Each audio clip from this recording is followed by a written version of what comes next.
Hi，各位大家好，我係 K 俊。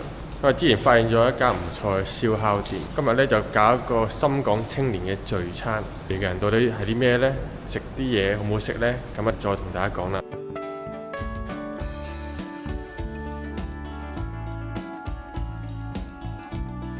咁佢嗰個包廂嚟我都幾唔錯，所以今次又嚟呢一間啦。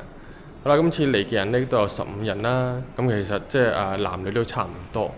不過今次呢，其實呢間燒烤店呢，其實我覺得都幾划算嘅。即係如果你話整體嚟講1000蚊呢，都可以點到成枱嘢食，即係有一燒海鮮啦，有一燒牛肉啦，燒雞串啦，仲有炒飯啦。其實1000蚊嚟講呢，即係可以大家都食到好飽。再嚟呢間食，仲有燒蠔添。好啦，今次嚟嘅人呢，男仔嚟講呢，比較多係工程嘅，咁又比較多呢係理科男。即係佢哋可能係做一啲嘅 AI 啦、科技啦、IT 啦或者工程等等嘅。